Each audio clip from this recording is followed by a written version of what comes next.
नमस्कार, बहुत स्वागत है आपका एमपीसीजी सुपरफास्ट 100 खबरों के साथ। मैं हूं रीनू और सबसे पहले बात करेंगे जबलपुर से अहम खबर की, जहां निजी अस्पतालों की मनमानी के खिलाफ प्रदर्शन किया गया। एनएसयूआई कार्यकर्ताओं पर पुलिस का लाठीचार्ज। सीएमएचओ दफ्तर का घेराव करने जा रहे थे कार्यकर्ता, पुलिस ने प्रवेश द्वार पर ही रोक दिया। पुलिस ने हल्का बल प्रयोग कर कार्यकर्ताओं को खदेड़ दिया।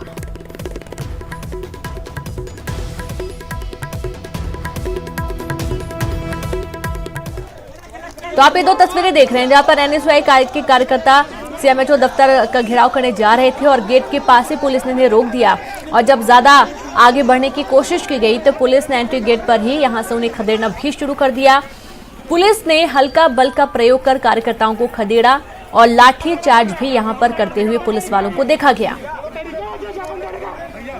तो जबलपुर से खबर, निजी अस्पतालों की मनमानी के खिलाफ ये प्रदर्शन चल रहा है। जिस तरीके से कोविड के कारण काफी स्वास्थ्य सेवाएं महंगी होती जा रही हैं, लोगों की रीत से बाहर होती जा रही हैं, तो वहीं लोगों का ये कहना है कि जब वो अस्पताल जाते हैं तो उन्हें बहुत बड़ी राशि थमा दी जाती है और यही कारण है कि घेराव करने पहुंचे थे, पुलिस ने लाठीचार्ज कर खदेड़ा। सरकारी अस्पतालों में अव्यवस्थाएं और निजी अस्पतालों द्वारा कोरोना मरीजों के इलाज के नाम पे जो भारी लूटमार मची हुई है, इसका हम युवा कांग्रेस के लोग लगातार विरोध कर रहे हैं। हमने आज अपने कार्यक्रम की शुरुआत के तौर पे मुख्य जिला एवं चिकित्सा अधिकारी को ज्ञापन देने का कार्यक्रम रखा था, उनका ध्यान आकर्षण कराने का कार्यक्रम रखा था। हम अपने निर्धारित कार्यक्रम के अनुसार जो हमने पुलिस को सूचना दी थी उसके मुताबिक हम यहाँ पे ज्ञापन देने पहुंचे थे, लेकिन आपने देखा किस तरीके से जो है अमानवीय बर्ताव पुलिस हमारे साथ कर रही है। क्या हम आम जनता की अगर बात प्रशासन के समक्ष रखना चाहते हैं तो क्या ये गलत है? निजी अस्पतालों की खुल्लम खुल्ला लूट मची है, कोई सुनने वाला नहीं है। सरकारी अस्पताल में लोग तिल तिल कर मर रहे हैं, क्या हम उनकी बात नहीं कर सकते? हम उनकी बात आज जिला स्वास्थ्य अधिकारी के सामने रखने आए थे, लेकिन आप लोगों ने देखा किस तरह से पुलिस ने अमानवीय बर्ताव किया, हमारे कार्यकर्ताओं के ऊपर लाठीचार्ज किया। क्या हम विपक्ष में, ये हमारा अपराध है? क्या हम जनता की बात कर रहे हैं, ये हमारा अपराध है कि इस तरह से हमारे साथ अमानवीय बर्ताव किया जाएगा? लेकिन जनता की लड़ाई हम युवा कांग्रेस के लोग लगातार लड़ते रहेंगे और हम किसी हाल में जो पुलिस का हो चाहे प्रशासन। तो सुना आपने, यहाँ पर जो कार्यकर्ता हैं एनएसयूआई के, उनका ये कहना है कि वो लगातार इस चीज का विरोध करते रहेंगे। उनके साथ जो हो रहा है वो काफी गलत है। पुलिस ने लाठीचार्ज किया, पुलिस ने खदेड़ दिया, लेकिन उसके बाद भी वे नहीं मानेंगे। और ज्यादा जानकारी के साथ संवाददाता प्रतीक जुड़ गए हैं। प्रतीक, निजी अस्पतालों की मनमानी के चलते जब एनएसयूआई के कार्यकर्ता सड़कों पर उतरे तो जबरदस्त हंगामा देखने को मिला। फिलहाल क्या कुछ हुआ और अभी क्या स्थिति बनी हुई है? बिल्कुल, बेशक रीनू, चूंकि कहीं ना कहीं सरकारी अस्पतालों में जो लगातार मौतें हो रही हैं और उसके बाद निजी अस्पतालों की जो मनमानी लगातार देखने को सामने आ रही है, उसके खिलाफ एनएसयूआई का ये विरोध प्रदर्शन था। आज सीएमएचओ दफ्तर का घेराव कर ज्ञापन सौंपने के लिए कार्यकर्ता कूच कर रहे थे, लेकिन उसके पहले ही क्योंकि विक्टोरिया अस्पताल में सीएमएचओ कार्यालय स्थित है, प्रवेश द्वार पर ही कार्यकर्ताओं को रोक लिया गया। इस बीच जब कार्यकर्ता नहीं माने तो वहीं पर धरना प्रदर्शन करने बैठ गए। पुलिस अधिकारी लगातार उन्हें समझाइश देते रहे कि ये चूंकि अस्पताल है, कोरोना के मरीज भी यहाँ पर भर्ती होते हैं, इसलिए जल्दी से परिसर को, प्रवेश द्वार को आप लोग खाली करें। लेकिन कार्यकर्ता नहीं माने, वो इस मांग पर अड़े रहे कि वो सीएमएचओ साहब को ही ज्ञापन देंगे।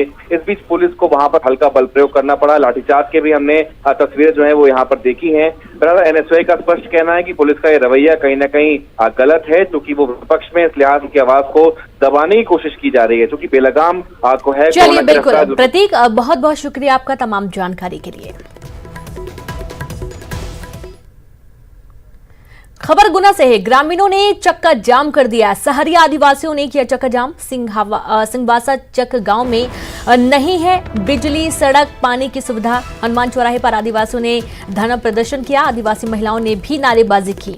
जाम खुलवाने कैंट पुलिस पहुंची और इस दौरान जबरदस्त हंगामा देखने को मिला। पुलिस वाले समझाते रहे महिलाओं को, लेकिन महिलाएं हैं कि अपनी जिद पर अड़ी रहीं।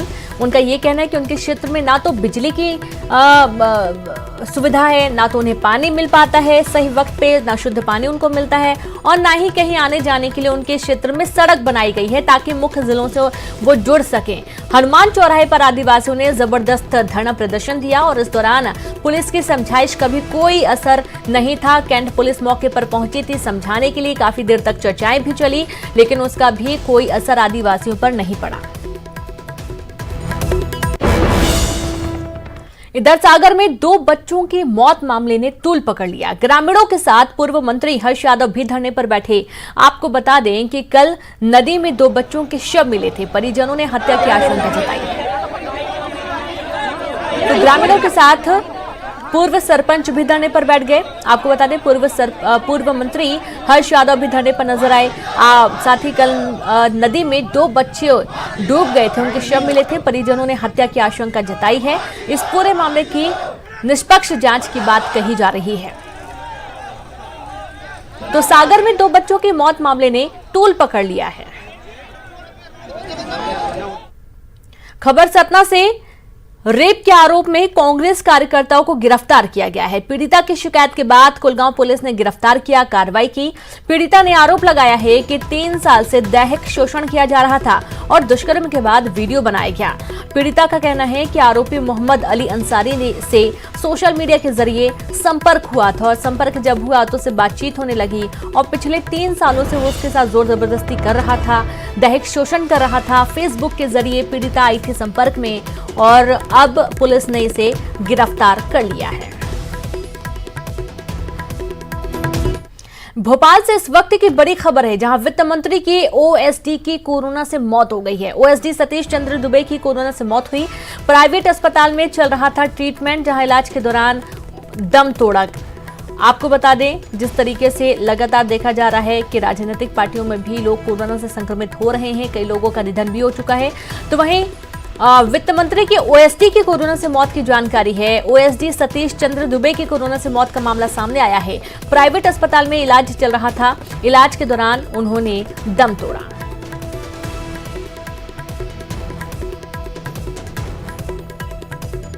तो इस तरीके से जो मामले हैं वो लगातार बढ़ रहे हैं और वित्त मंत्री के ओएसडी सतीश चंद्र दुबे की कोरोना से मौत का मामला है, जहां प्राइवेट अस्पताल में उनका इलाज चल रहा था और इलाज के दौरान ओएसडी ने दम तोड़ दिया। तो काफी हालत खराब थी।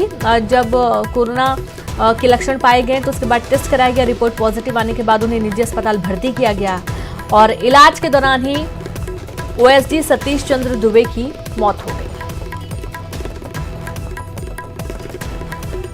तो कोरोना की दस्तक के बाद से देखा जा रहा है कि क्या अमीर क्या गरीब, हर कोई इसकी जद में आता हुआ नजर आया है। कहा जा रहा था कि आम आदमी जो सड़कों पर है उसको कोरोना होगा, लेकिन जो लोग बहुत ज्यादा एहतियात बरत रहे हैं वो भी कोरोना संक्रमित पाए जा रहे हैं और कई लोगों की मौत भी हो चुकी है।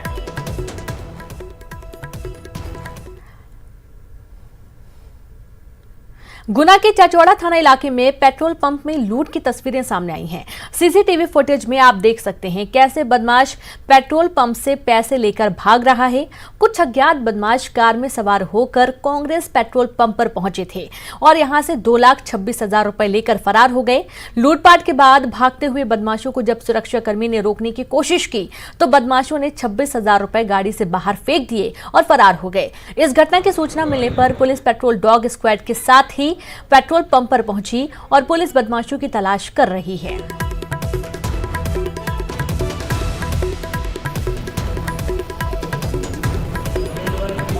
स्टेशन है बीनागंज के पास एडी रोड पे। तो सुबह के 4 बजे के करीब यहाँ पे कुछ बदमाश आए इनोवा गाड़ी में और यहाँ से 2,27,000 रुपये की लूट करके ले गए हैं। उस पर कठिन कायम किया गया है और सभी चारों तरफ नाकेबंदी की गई है और दोनों तरफ जो टोल टैक्स है वहाँ से भी फुटेज उठाए जा रहे हैं। डॉग को भी बुलाया है, डॉग स्क्वाड भी अपना काम कर रहा है।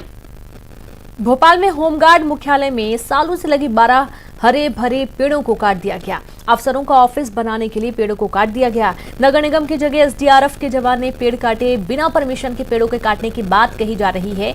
होमगार्ड और एसडीआरएफ के अफसरों ने मामले में चुप्पी साध रखी है। प्रदेश होमगार्ड मुख्यालय में पेड़ों की कटाई चल रही है। यहाँ पर 1 दर्जन पेड़ ऐसे हैं जो कि काटे जा रहे हैं। बताया जा रहा है कि इन पेड़ों को काट के यहाँ पर बिल्डिंग का निर्माण किया जाएगा, क्योंकि जो अधिकारियों के जो ऑफिस है उनको यहाँ पर बनाया जाएगा। यही कारण है कि यहाँ पे जो सालों से जो पेड़ लगे थे, जिसमें पीपल का पेड़ है, इमली का पेड़ है और दूसरे पेड़ है, उनको यहाँ पर काटने का काम जो है लगातार जारी और कल से यहाँ पर इन पेड़ों को काटा जा रहा है। इसके बाद इन पेड़ों को यहाँ से हटाकर कंस्ट्रक्शन का काम शुरू किया जाएगा, क्योंकि डीजी होमगार्ड जिस बिल्डिंग में बैठते हैं उसके पीछे जो है जो बिल्डिंग तैयार की जा रही है उसमें अधिकारियों की बैठने की व्यवस्था यहाँ पर की जाएगी और उसके सामने जो पेड़ लगे हैं वहाँ पर भी बिल्डिंग बनाई जाएगी। वहाँ पर ही बताया जा रहा है कि अधिकारी बैठेंगे। एसडीआरएफ की जो टीम है, जो कि आपदा प्रबंधन के समय काम आती है, वो टीम जो है यहाँ पर पेड़ों की कटाई कर रही है। और आप देख सकते हैं कि जिस सीजन में जो है वृक्षारोपण किया जाता है, उस सीजन में पेड़ों की कटाई यहाँ पर की जा रही है। तो अधिकारियों की जिम्मेदारी है कि पहले देखना चाहिए कि क्या स्थिति है, उसी हिसाब से इन पेड़ों की कटाई की जाना चाहिए थी। लेकिन बेवजह यहाँ पर 1 दर्जन जो कि सालों से पेड़ खड़े थे, छायादार ये पेड़ थे, उनकी कटाई यहाँ पर की गई। कैमरामैन अनिल गवई के साथ मनोज राठौर, न्यूज़ 18 भोपाल। बालाघाट पुलिस नक्सली मुठभेड़ मामले को लेकर मंत्री मोहम्मद अकबर ने कलेक्टर रमेश कुमार शर्मा को तत्काल तथ्यात्मक रिपोर्ट बनाने के निर्देश दिए। जिला प्रशासन की टीम मृतक झाम सिंह ध्रुव के गांव जाकर सभी पहलुओं को लेकर पूछताछ करेगी, जिसके बाद रिपोर्ट तैयार कर मंत्री को सौंपी जाएगी। मध्य प्रदेश छत्तीसगढ़ सीमा पर बालाघाट जिले में हुए पुलिस नक्सली मुठभेड़ के दौरान मछली पकड़ने गए झाम सिंह की क्रॉस फायरिंग में मौत हो गई थी। हालांकि अभी तक साफ नहीं हुआ है कि झाम सिंह की मौत पुलिस की गोली से हुई है या फिर नक्सलियों की गोली से, क्योंकि बॉडी में गोली मिली नहीं है, आर पार हो गई थी।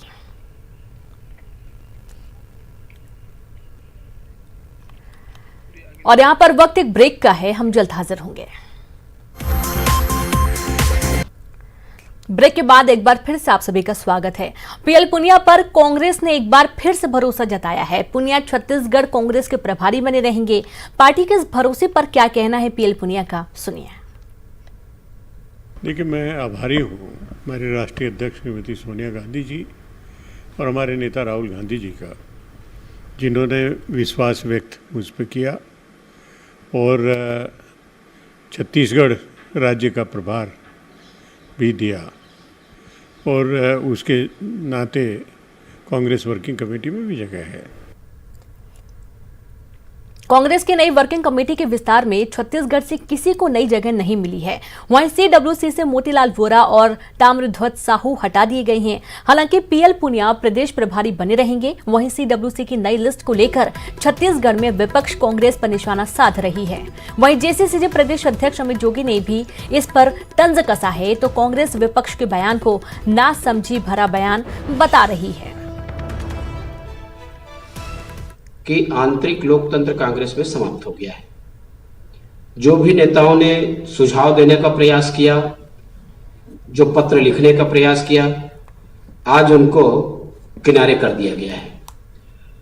छत्तीसगढ़ प्रदेश में कांग्रेस की क्या वजूद है केंद्र में, इस पुनर्गठन से समझ में आ रहा है कि जब छत्तीसगढ़ के जो थे उनको भी निकाल दिए गए और एक वोरा जी हमारे एक महत्वपूर्ण वरिष्ठ नेता हैं और आदर्श के रूप में, एक मार्गदर्शक के रूप में हमेशा बने रहेंगे।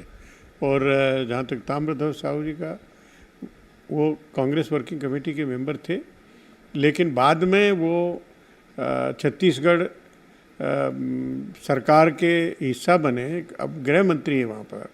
और किसी भी प्रदेश के मंत्री को केंद्रीय संगठन में जगह नहीं दी जाती है और इसलिए इनको भी जगह नहीं दी है। सीडब्ल्यूसी में विस्तारित कार्यकारिणी में प्रदेश के मुख्यमंत्री भूपेश बघेल और प्रदेश कांग्रेस अध्यक्ष मोहन मरकाम उसके सदस्य हैं। इसी के साथ साथ हमारे छत्तीसगढ़ के प्रभारी पीएल पुनिया।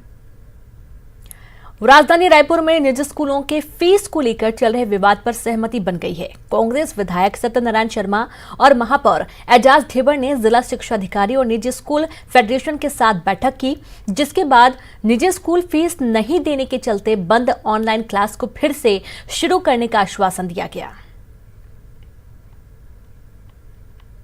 आश्वासन दिया है कि ऑनलाइन क्लासेस जो भी पालकों की बंद है उसको हम लोग रीइंस्टेट करेंगे। हाफ ईयरली एग्जाम भी चालू होने की स्थिति में तो पालक वहां पहुंचे। जिन किसी पालक को भी आर्थिक समस्या होगी, सारे स्कूल, प्रदेश के स्कूल उनकी समस्याओं को सहानुभूतिपूर्वक विचार करेंगे।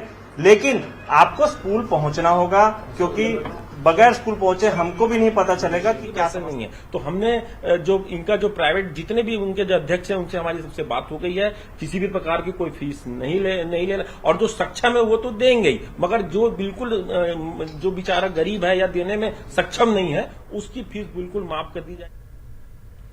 आज से रायपुर रेल मंडल से भी 8 ट्रेनें चलेंगी। रायपुर रेल मंडल से सिकंदराबाद, दरभंगा, विशाखापट्टनम, अहमदाबाद और पुरी के लिए स्पेशल ट्रेन चलेंगी। रेल मंत्रालय के आदेश के अनुसार देश भर में 40 जोड़ी ट्रेनों को चलाने का फैसला लिया गया है।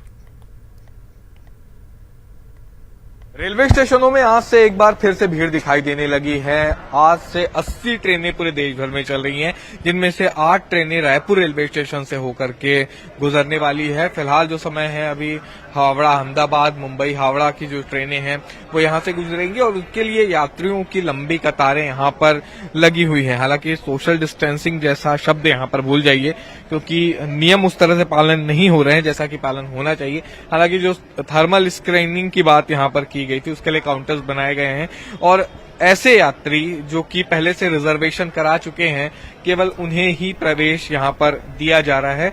8 ट्रेनें राजधानी रायपुर से होकर के गुजरने वाली है। 4 जोड़ियों में ट्रेनों की सुविधा यात्रियों को मिल रही है, लेकिन जो नियम बनाए गए थे सोशल डिस्टेंसिंग के, वो नियम कायदे तो फिलहाल रायपुर के रेलवे स्टेशन में नजर नहीं आ रहे हैं। लेकिन इतना जरूर है कि आज से ट्रेन सुविधाएं शुरू हो गई हैं और फिर एक बार 80 ट्रेनें देश भर की पटरियों में दौड़ती हुई नजर आ रही हैं। कैमरा पर्सन रोहित श्रीवास्तव के साथ देवव्रत भगत, न्यूज 18 रायपुर।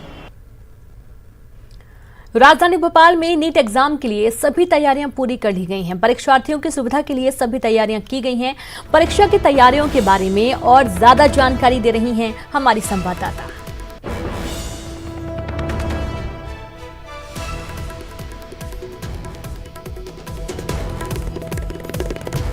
प्रवेश के लिए नीट परीक्षा आयोजित होने जा रही है और नीट परीक्षा को लेकर व्यवस्थाएं चाक चौबंद की जा रही है ताकि जो दूर दराज से स्टूडेंट्स परीक्षा देने के लिए राजधानी भोपाल पहुंचे उनको किसी भी तरह से कोई दिक्कत ना हो। प्रदेश भर में इस बार 58,000 से ज्यादा जो स्टूडेंट हैं वो नीट की परीक्षा में शामिल हो रहे हैं और प्रदेश भर में 144 एग्जाम सेंटर्स तैयार किए गए हैं, जिसमें राजधानी भोपाल में यानी भोपाल जिले में 26 एग्जाम सेंटर बनाए गए हैं, जिसमें परीक्षार्थी यहां पर नीट की परीक्षा में शामिल होंगे। 2019 की तुलना की जाए तो इस बार 2020 में छात्रों की संख्या में इजाफा हुआ है, यानी 4,406 ज्यादा परीक्षार्थी इस बार नीट की एंट्रेंस एग्जाम में शामिल हो रहे हैं। और इस बार जो नीट की परीक्षा है वो ऑफलाइन मोड पर आयोजित की जा रही है, यानी ऑफलाइन मोड पर जो प्रदेश भर में स्टूडेंट्स एग्जाम सेंटर पर पहुंचेंगे वो ऑफलाइन मोड पर परीक्षा आयोजित की जाएगी। हालांकि कोरोना संकट काल है, यानी कोरोना महामारी का दौर है, इसी बीच में ये परीक्षा आयोजित हो रही है। ऐसे में स्टूडेंट्स को मास्क लगाकर एग्जाम सेंटर पर पहुंचना अनिवार्य होगा। स्टूडेंट्स किसी भी परेशानी होने पर इन नोडल अधिकारियों को कॉल करेंगे और तुरंत समस्याओं का समाधान किया जाएगा, यानी इस बार स्टूडेंट्स को पिकअप में कोई दिक्कत ना हो, इसीलिए हर शहर में पिकअप पॉइंट बनाए गए हैं। एग्जाम सेंटर्स तक पहुंचाने के लिए लाइजिंग अधिकारियों की नियुक्ति भी की गई है और इस पूरे पिकअप पॉइंट को लेकर स्टूडेंट्स को कोई दिक्कत ना हो, इसके लिए कलेक्टर भी लगातार मॉनिटरिंग करेंगे। कैमरामैन अनिल के साथ रंजना दुबे, न्यूज 18 भोपाल। नीट के लिए रायपुर में 33 परीक्षा केंद्र बनाए गए हैं और इनमें 12,500 अभ्यर्थी परीक्षा देंगे। स्टूडेंट्स को सेंटर तक पहुंचाने के लिए प्रशासन ने निःशुल्क बसों का इंतजाम किया है। यह बसें 20 स्थानों से उपलब्ध होंगी।